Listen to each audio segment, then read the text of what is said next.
What's going on? What's going on? It's your boy, IC Jonez. Welcome to What's Your Perspective and Under the Hood production. We in the building with two beautiful, lovely married people. We have Michael and Ladonna Harris in the building. How y'all feeling today? Feeling amazing. How are you? I'm wonderful. All right. Multi-fabulous. Multi-fabulous. You know, my partner say, vainglorious. You know, I appreciate you guys for stopping by and rocking with me today on What's Your Perspective. Appreciate it. And basically, I ask a series of questions about your perspective in life and what you do in your career path. And of course, one of my main questions is what's your perspective of God? Mm-hmm. So we'll get there sooner than later. Of course, of course. All right, so today I'm talking to both of you. This is going to be my first episode with a married couple, right? So I want to get right into it. Do you guys work together as far as the career path goes, or you guys have two separate things you got going on? We have two separate things, but even with that, we work together with each. We support each other. Okay. Both of us. So yes. Okay, Mike. Yeah, we blend. We cross over into everything. Mm-hmm. Yes. We Okay. do. Yes. Yeah, we have. What I do, personal training, but Ladonna works out as well, and we work together with the logistics part of it, Mm-hmm. the nutrition plans and all that Yes. stuff. Mm. Yes. And then we do the financial, and that's more of Ladonna's thing. Mm-hmm. But then I'm certified too, so we do that together. Okay. I do the counseling, and then I call You in trouble. You in trouble. Give him his paycheck. So with that, when you guys first started dating, and I'm assuming you were courting her and things of that nature in this day and age, right? Yeah. How was that beginning stages? Did you know it was love at first sight, or how about you know your perspective on that? Oh, you gonna ask him that question? Well, I knew it was love at first sight because on our second time out, I asked her to marry me. He did.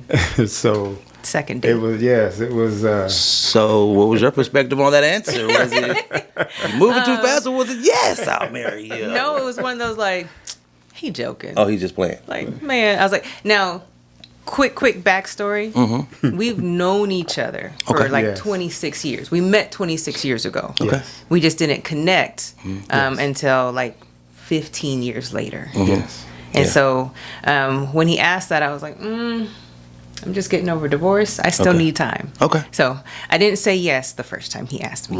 Right. Well, did that break your heart at the time, or how did you feel after? Oh the no, man!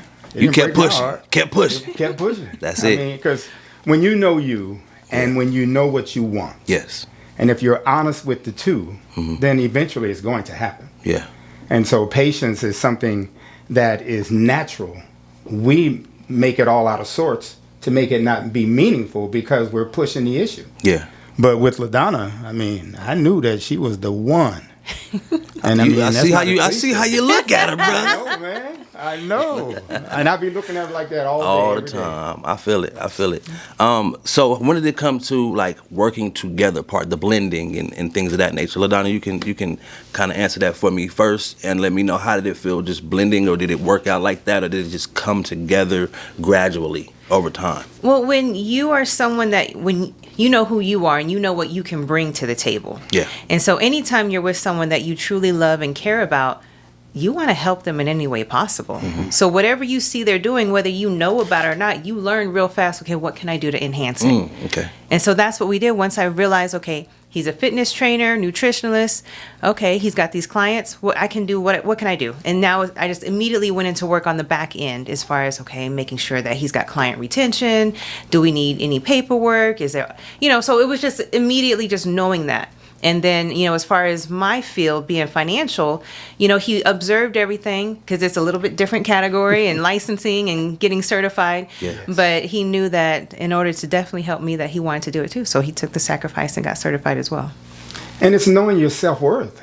Okay. If you know what you can provide, if you really know you, then you're not wasting time. And so if you're not wasting time, everything after that is going forward. So we just hang on and go for the ride. Okay, so I like that answer. Self-worth just ding, ding, ding. It just stuck Yes. out to me, right? But you being in fitness, right? You've won some awards and been a judge. and like I said before, you've been buff as long as I've known you, right? Fit though, you know. Yes. I say that in joking words, but you've been fit since I've known you, right? Mm-hmm. What made you go down that journey, you know? That's interesting. When I was in the military. I went to college, got out of college, went to the military. And they had a 4th of July bodybuilding championship. And I went. And I said, wow, this is pretty good. I won my first show, you know. But my parents gifted me with some good genetics. And so it was easy to put things in perspective. Okay. And so then as time went on, then I found out that you can make money doing this. Okay. You know, you can travel the world. Yes. And so when I got out of the military, I went full-time into bodybuilding, and that was my way of living, traveling the world, making money, and having fun. Okay, I know what the tour life is like, right? Yeah. It may not be the same for music as it is for your body. Right. Right. Right? What was your perspective on that? Like, did you have to go from show to show to make money? Did you know how to budget then? You know, because you don't get paid every, you know what I mean? So talk to me about the perspective on hitting the road and saying, I'm doing this for real. Well, you have to market yourself. Okay. You are your marketer. You are your product. And so going to the gym, I was investing in me. While I'm investing in me and while I'm on stage, if you will, or during seminars, then now people are interested in what I put into myself. Absolutely. Because now I look different. Yeah. And so how did you get like this? What did you do? What workout program? How did you eat? And things like that. Yeah. And so it made it easy. And then, I mean, the traveling and the money. And, I mean, I was getting paid to work out. Got it. I was getting paid to speak to people on personal training tips and things like that. Yeah. And it was awesome. So that was my path. And then I got to a point where I knew that I had to make a decision.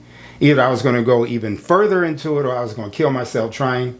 And I said, I like living and I can take what I have gotten up to this point and use that for my benefit over the long term.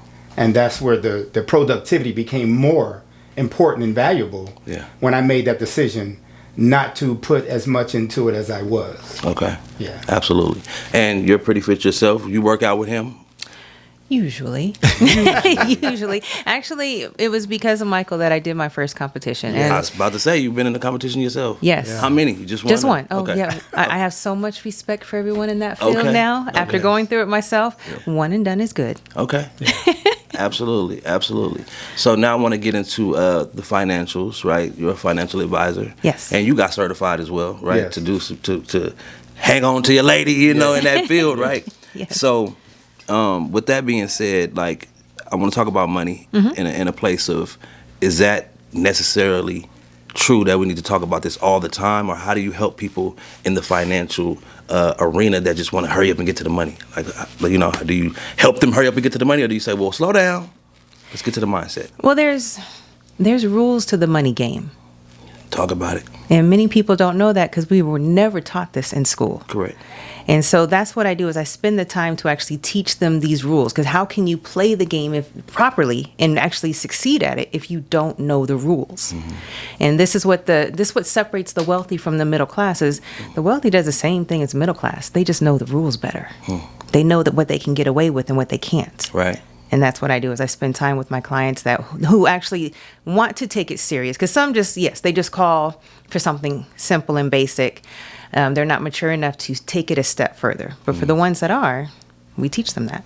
Okay. And then you have a vision. You have to envision yourself. How long it's going to take you to get there? Where are you trying to get to? And who's going with you? Okay. And do you have the discipline for it? Yes. Yeah. And once you put all that in perspective, then now you begin your building process. Right. But that building process is not by job by job by job. That building process is by what you see yourself 50 years from now, 15 years from now. And then you learn, and you asked the question earlier, you learn to know how to budget. Yes. And you budget for self, and you budget for future. And once you get that in perspective, then you can enjoy both at the same time while arriving to a destination that you knew that you were going to arrive to. And I wanted to piggyback on that, right? So you had to get certified and learn some things. Yes. Did it blow your mind when you found out the things that she knew or already, or the certificates that she had? Did you have more respect like she did for your working out and training? LaDonna blows my mind every day. And I'm serious. She does, because the passion, there's passion. When you have passion in something, you're better at it. LaDonna's passion is not only for that person, her passion is for the money that she's trying to help you obtain or save. Okay. Or budget or so forth. Yeah. And when I hear LaDonna speak and how she speaks with all the knowledge that she has acquired, Yeah. I mean, it's incredible to me of how she can use that and use that for the benefit of someone else, not just herself. Yes, sir. And that's what I appreciate. So there's humility in planning, especially when you're helping someone else plan. Yes. And so it blows my mind by the way she speaks, how she can ascertain that information and then give it back to the people to show them that it's believable, it's conceivable. Okay. Yes. Yeah. Side note, military. Yes. How much of that is still a part of your life, those ways? How much of that is there? Well, because of my mother and father, I think I taught the military something. Okay. Yes. All right. But then, I mean, you know, military is structured. Yeah. But I was structured before I went in. Okay. But as far as now, that structure is very much a part of our life and household. Okay. Yes, it is. And all the more because of our kids. It's a little hard at times because with this society, things are so much given to you. It's not so much worked for. And so now, I mean, in our household, it's the way I was raised is you worked for it. You didn't get nothing. Only thing you got was a whooping if you messed up. And so now the thing is that we have to move beyond this social media calamity and bring it back to the natural sense of discipline, of stick-to-itness. I mean, would a man set out to build without first counting up the cost? A lot of these kids in this day and time, they don't even know how to count up the cost. In fact, they don't even know how to count. And so then now they just know the cost, and then they go to somebody who's going to give it to them. Right. And so it's short-lived. Okay. So what the military did, it helped me to keep things into perspective, and it validated what my mother and father had already said. Well, that gives me a little perspective into the household. Right? Yes, it does. Tell me about your perspective on that military side. I do appreciate it because with the structure, there keeps the order in the house. Okay. And so everybody knows their responsibilities. They know what they're supposed to do, not supposed to do. And so we don't have a house of drama. No. It is so peaceful. And raising 3 teenagers, there's no drama. I mean, of course, you got teenagers. They do a few things here and there, but it's easily solved. And they understood what they did, and they take their punishment, and they move forward, and they grow, and they don't do it again. Okay. What's the difference? And I want y'all both your perspective between being rich and wealthy. Between being rich and between being wealthy. Is there a difference? Is it the same thing? Talk to me. You can go ahead, LaDonna. The difference between that is when you have wealth, you have something to pass down to your family. Okay. Rich is just, okay, I can afford to get these brand new Nikes. That's just money for today. Wealth will last you. Yeah. That's the difference. Yeah, I believe that. I agree 100%. And not in a bad sense of the word or what I'm going to say. Rich helps you to enjoy your toys more. Wealthy, it makes you appreciate that the toys that you have, you share with other people. Got it. I like that. Yes. I like that. So what are we passing down to the kids? Is this a blended household? It is. Yes. Okay. So what are we passing down to the kids? And I'm not going to go deep into the children's mothers and No. fathers, right? But we want to know what y'all passing down when it comes to wealth. And I don't mean the toys or nothing. I'm talking about, what are you telling? Are you telling them the things that you're learning, or the things that you've already learned, or how does it work for you? All of the above. Like the youngest child that we have is 18 years old. That's in the house still. Everyone else has grown and moved on. But even her, like, she'll come and tell me in her math class or whatever all they're learning, and I'm like, that's it. And I was like, tell me, what do you know?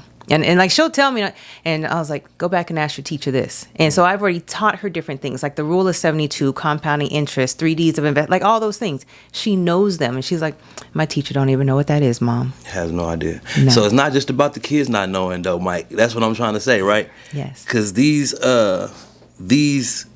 teachers, these adults, they don't know a lot either because of what was passed down to us. They just think go get a degree, you know, and a lot of times that degree doesn't even, you know, it's not even what they're working in, Right. right? And then when they think that that's what it's about, they're not getting paid enough Right. for what they're, you know, certified to do, Right. you know. So from that point, it's like we talking to the kids, but we also talking to the adults. Absolutely. So give me some gems that you can tell these adults. Like you just said some crazy stuff right now. Like that's probably a different language to some people, which I understand it, right? Right. But it's like I don't even know the first. I ain't gonna say that. I know where to start. You just gotta have some skin in the game. I just seen something that said $10 and off every Yes. paycheck. 35 years, it'd be a nice little cushion or something, Yes. you know, Compounding something interest. to pass down to somebody, right? Or whatever it may be. So you don't have to have much, just have some skin in the game, right? But what are we telling these adults today, like people that are my age, I'm 40 and younger? What are you teaching them, Mike? Because I know when they see you, they see a prestigious man. So tell me Yes. what are they asking you and what are you teaching them? Well, the first thing we're teaching them by application of sight and sound, we're teaching them that we're on the same page. Okay. My wife and I, Okay. we're on the same page. Okay. Now, I'm military structured, but I'm humble. Yeah. You know what I mean? And my wife, I mean, she's very much in control of our household. We work together. Yeah. And that's the first thing we instill into the kids. You can't come to my wife with something and expect me not to know about it. Well, we went to one of our kids' school, and the principal met with the principal and the teacher. And they were saying some stuff that didn't make sense. Oh, wait a minute, ceasefire. Let's talk about it this way. Let's look at it from a different perspective. So they are regimented to teach a certain thing or way. Hold them we accountable. have to bring, pardon me? You're holding them accountable. Yeah, exactly. So when we come and we're not trying to change the narrative, we're just trying to get you to understand that just because it's coming from this platform don't make it right. Yeah. It has to make sense to everybody involved. And so it's your character. Okay. It's your vernacular, how you speak, how you present yourself. Yeah. And so discipline, when you are disciplined, you look disciplined. Right. You act disciplined. You speak disciplined. Yeah. Meaning, right. And then we make it emphatically clear that it's necessary that we be in our kids' lives. Right. That, as LaDonna said, going to school and learning this. For an example, just for a side minute, my daughter, one of my oldest daughters, she asked me, Dad, in your time, would this have happened? And they were talking about this 50-something-year-old guy going to school in junior high school on the swim team. And so he has the mind of a 13-year-old, and they allow him to swim against these other students. They're being competitive. And at the same time, the same guy, because he has the mind of a 13-year-old female, he takes showers with these kids.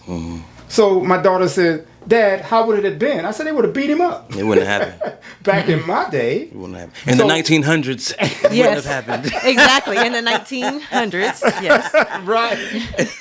1900 and. Right. Yeah. Yeah. And so I mentioned that, I pulled that in because it's your mindset of what is right that now when you encompass other people, you have to remind them of the truth and of the lie.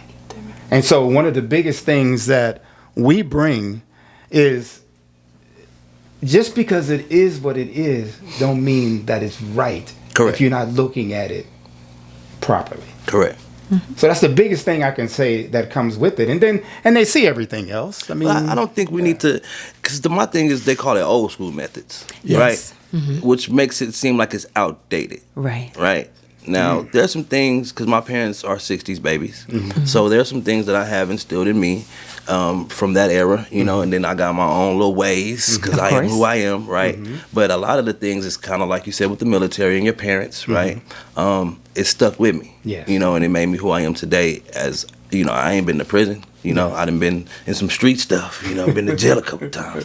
Just keep it real on what's your perspective. Yes. But the point being is that, like, I knew that wasn't the route I was trying to go down. Right. You know, and then I became this, prestigious gospel rapper to the city. Yes. And then now I'm doing, another thing, which is the talk shows, because I know that first I want to be an entrepreneur. Like, Yes. I want to work for myself. Yes. But my parents have always showed me that I can do whatever I put my mind to. Exactly. As long as I'm disciplined, right? And I have to be a person of interest as far as, like, keep my mouth in order when you're talking to somebody. Yes. You know what I mean? Because my daddy, he'll hand it to me one time. Come on, man. You know what I'm Okay. saying? Yeah. So, of course, nowadays, you touch a kid or something, they call it an abuse. Yes. right. You know what I mean? You can't whoop them with a belt because they'll call the police on you. You know, things of that nature. So it's like, we deal with that, but if you call it old school methods, they're going to feel like it's outdated. But if you just instill it in them, they don't know the difference. That's right. None the wiser. That's right.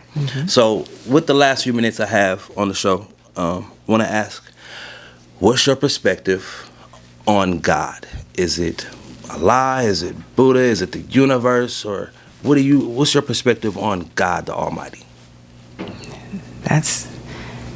He's everything. God is everything. I mean, when you wake up in the morning, the fact that you woke up, you should be saying thank you right away, because not everybody got that opportunity. And so it's just everything in life. It's we always put God first. That's just head. That's just, I mean, it's hard for me to even think, like, for me to not believe in God. I know there are some people out there that may not, but I can't even fathom what is that, not believing in God or not putting God first. I can't contemplate that. Was that something you were raised with, or is it something that you found on your own? I found on my own. Good. I mean, my mom, yes, the family always had, they always went to church, different things like that. You know, when you're a kid, you just kind of go because your parents make you go.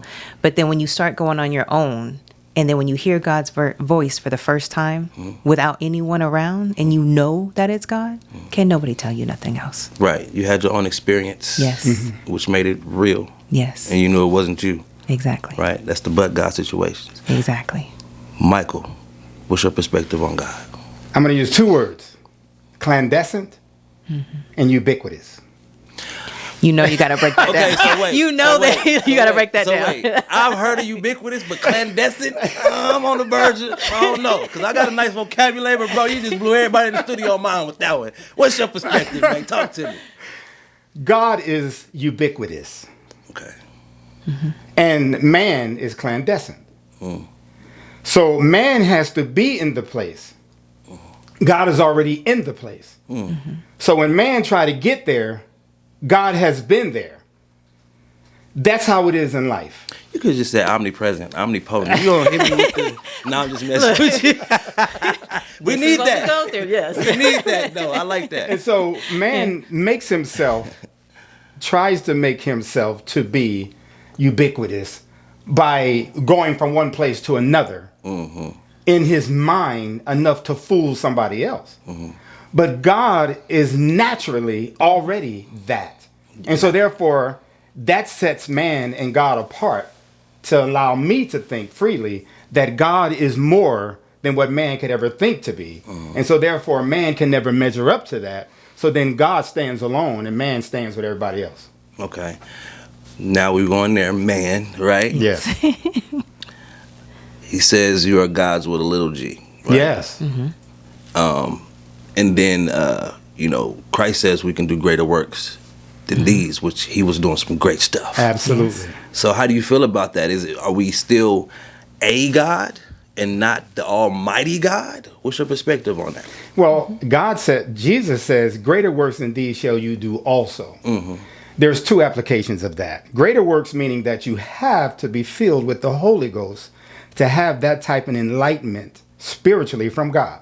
He said, ye which are spiritual, we must worship God in spiritual and in truth. So we have to become what he is to do what he did.